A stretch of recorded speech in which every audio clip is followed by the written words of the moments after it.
안녕하십니까. 2021년 1월 18일 월요일 매일 한국경제신문 스크랩을 시작하겠습니다. 오늘의 주요 뉴스 요약입니다.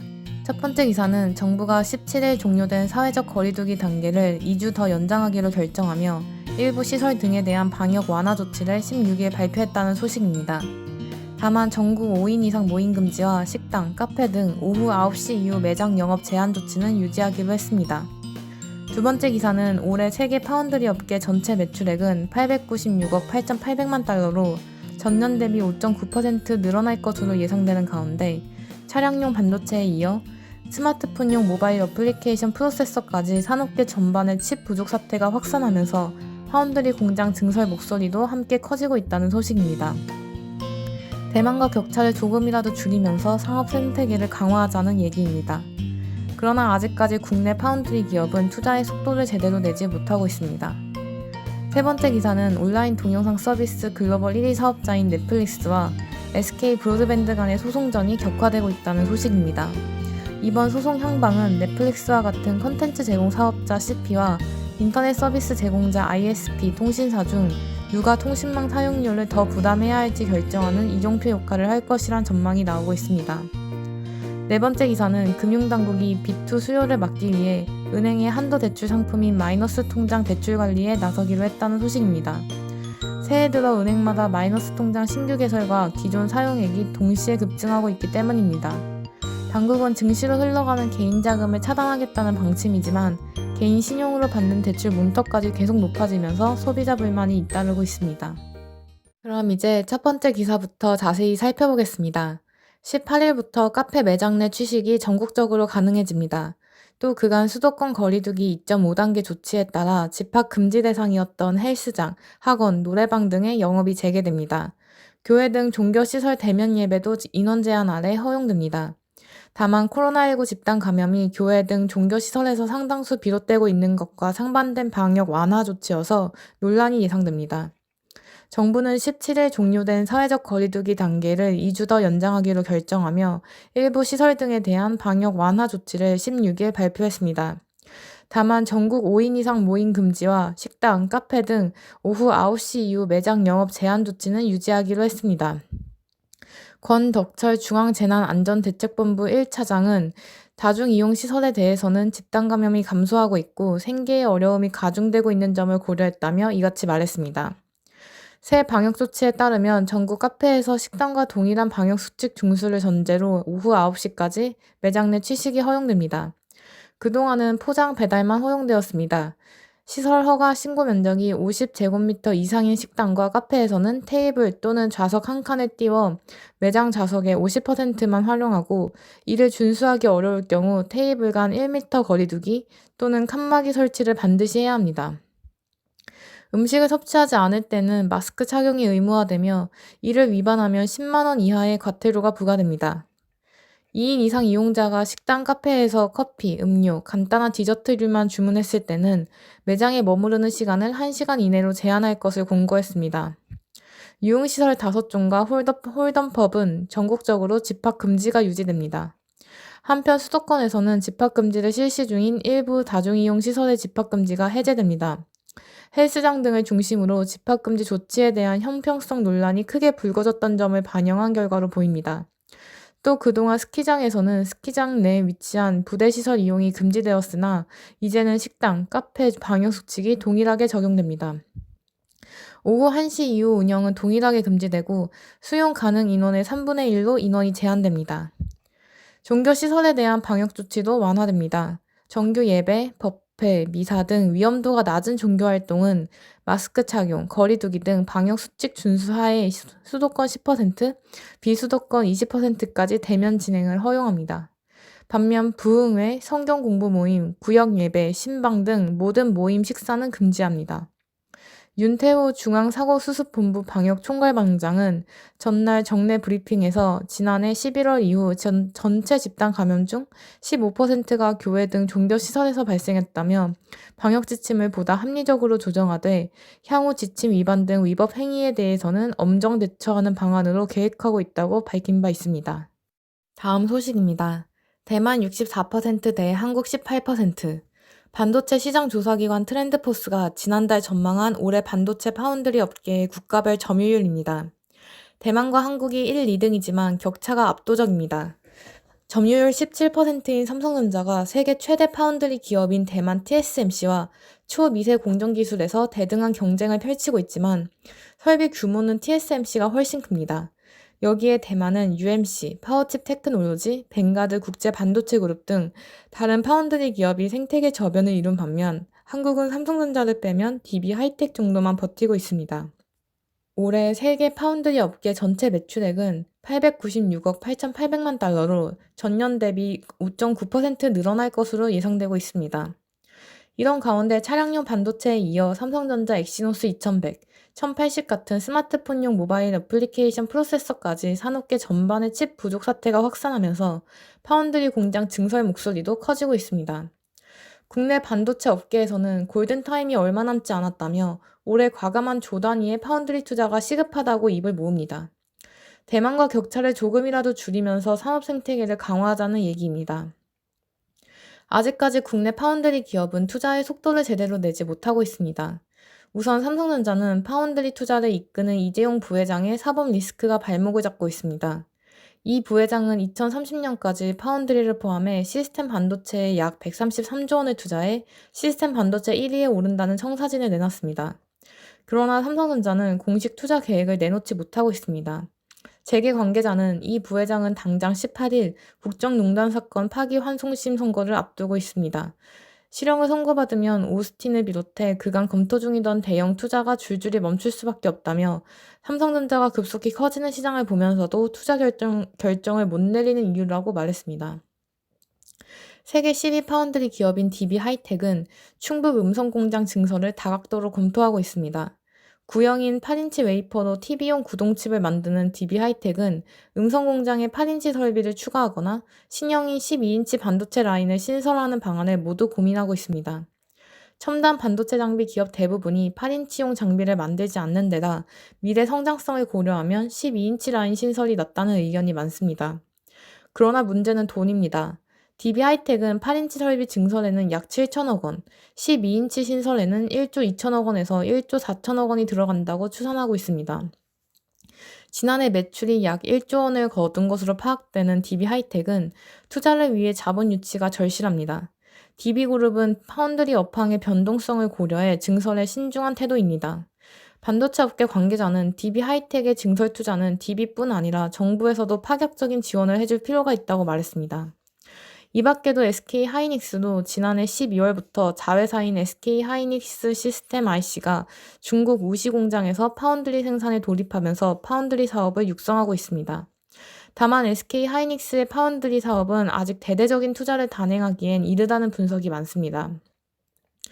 반도체 업계 관계자는 파운드리는 통상 고객을 먼저 유치하고 설비에 투자한다면서 SK 하이닉스는 파운드리 기술을 끌어올리며 대형 고객사를 유치하는 게 급선무라고 말했습니다. 이런 가운데 대만 기업은 앞다퉈 파운드리 투자 계획을 내놓고 있습니다.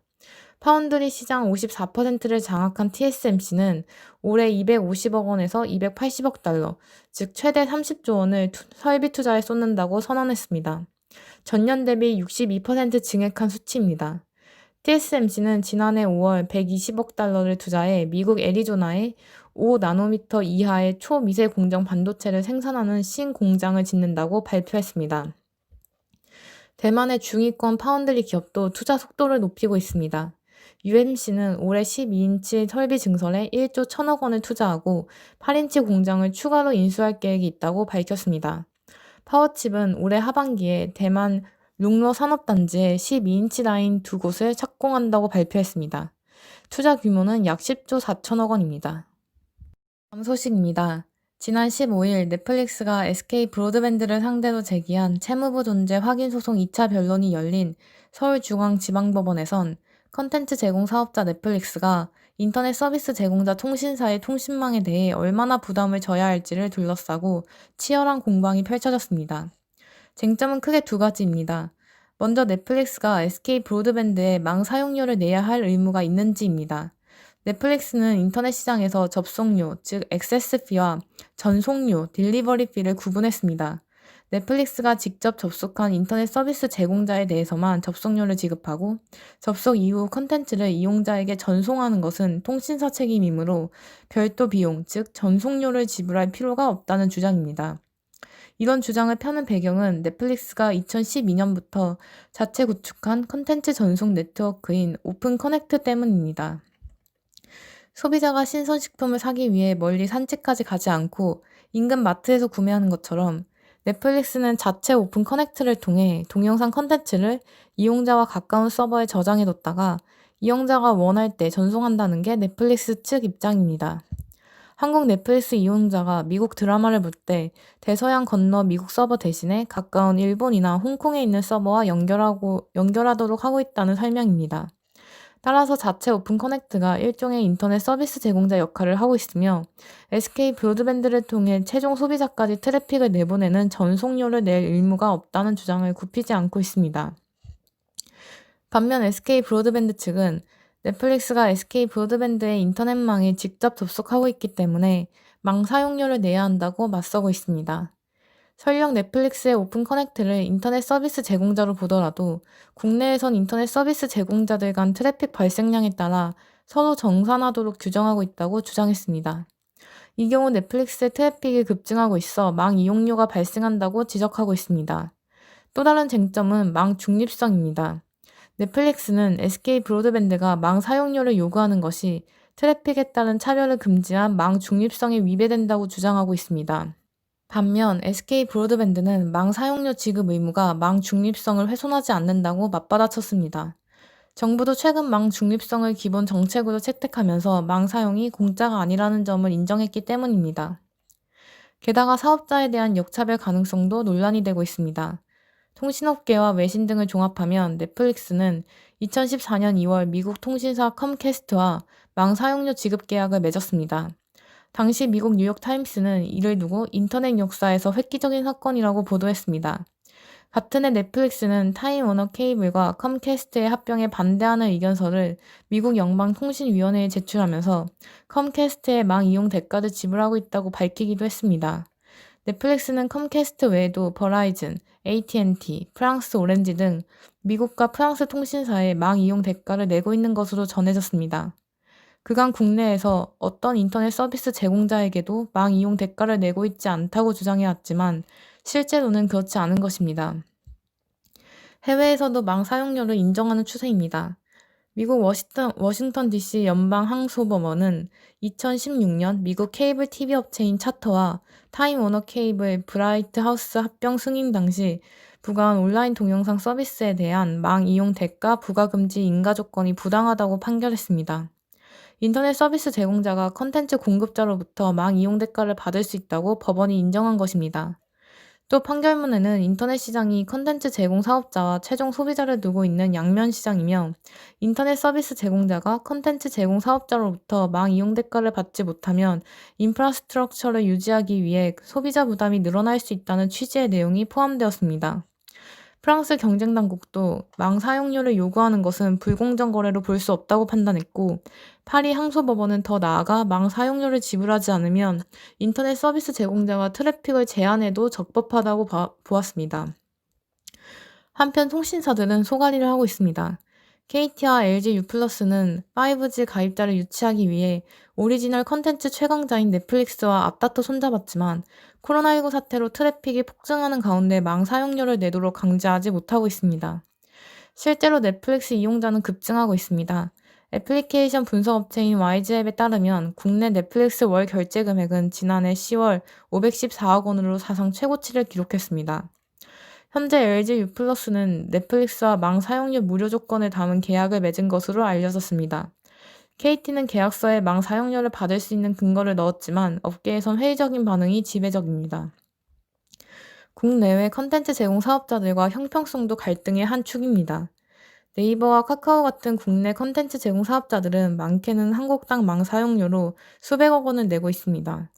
특히 코로나19 사태를 계기로 라이브 커머스 등 스트리밍 동영상 서비스 수요가 크게 늘어 망 사용료 지불에 대한 원칙을 빨리 세워야 한다는 목소리가 커지고 있습니다. 한편 재판부는 오는 4월 30일 SK 브로드밴드와 넷플릭스의 기술자 등 전문가 증인 출석과 함께 기술 프레젠테이션을 진행하기로 했습니다. 다음 소식입니다. 17일 금융당국에 따르면 금융위원회와 금융감독원은 고액 한도의 마이너스 통장 신규 개설 연장에 대한 관리 방침을 세웠습니다. 금융당국 관계자는 이미 개설한 마이너스 통장을 곧장 어떻게 할 수는 없지만 새로 고액 한도의 마이너스 통장을 여는 것을 은행들이 관리해야 한다고 말했습니다. 마이너스 통장을 새로 개설하거나 기존 마이너스 통장을 연장할 때 가입 조건이 강화되거나 한도가 줄어들 수 있음을 시사한 것입니다. 당국이 마이너스 통장에 대해 특별 관리에 나서기로 한 것은 사용이 급격히 늘어나고 있기 때문입니다. 신한, 국민, 하나, 우리, 농협 등 5대 은행의 하루 신규 마이너스 통장 개설 건수는 지난달 31일 1,048건에서 14일 기준 2,204건으로 늘어났습니다. 2주 만에 2배 넘게 증가한 것입니다. 마이너스 통장을 비롯한 신용대출과 예적금 해지액 등이 동시에 증시로 빨려 들어가고 있다는 게 금융당국의 판단입니다. 금융권 관계자는 코스피 지수가 10월 말 2200대를 기록한 이후 새해까지 연일 랠리를 펼치며 1000 가까이 올랐다며 은행 예적금 금리가 워낙 낮아 이자로 얻을 수 있는 이익이 거의 없고 마이너스 통장을 쓰더라도 금리 부담이 적다 보니 유동성이 대부분 증시로 옮겨가는 것 같다고 설명했습니다. 금융당국이 고액 마이너스 통장을 관리할 의사를 내비치면서 마이너스 통장 신규 연장 시 조건이 변경되는 사례가 많아질 것이라는 분석이 나오고 있습니다. 지난해 말 당국이 고소득자 대출관리 기조를 세운 이후 은행권은 이미 마이너스 통장 가입 문턱을 높이고 있습니다. 우대금리를 줄이고 계약 연장 시 한도를 낮추는 경우도 늘어났습니다. 한도의 50% 이상을 쓰지 못하면 연장 시 한도를 감액하는 곳도 많습니다. 금융당국은 마이너스 통장 사용을 조기에 관리해야 빚으로 인한 피해를 줄일 수 있다는 입장입니다. 이주열 한국은행 총재는 15일 기자간담회에서 과도한 차입금에 기반한 투자는 감내하기 어려운 손실로 이어질 수 있다고 경고했습니다. 금융위 관계자는 은행별로 제출한 올해 가계대출 목표와 함께 마이너스 통장 개설 움직임을 계속 예의주시할 것이라고 했습니다. 은행들은 연간 대출 증가율을 평균 5% 안팎으로 관리하겠다는 목표를 당국에 제출했습니다. 그러나 개인 신용을 바탕으로 하는 대출마저 줄줄이 문턱이 높아지는 데 대한 불만은 높아지고 있습니다. 또 지나친 규제가 당장 필요가 없는데도 쓰고 보자식의 마이너스 통장 사용을 부추긴다는 지적도 제기됩니다. 한 금융 소비자는 신용등급이 높고 상환 능력이 있는데도 마음대로 마이너스 통장조차 쓰지 못하게 하는 건 과도하게 권리를 침해하는 것이라고 지적했습니다. 그럼 이상으로 오늘의 매일 한국경제신문 스크랩을 마치겠습니다. 들어주셔서 감사합니다.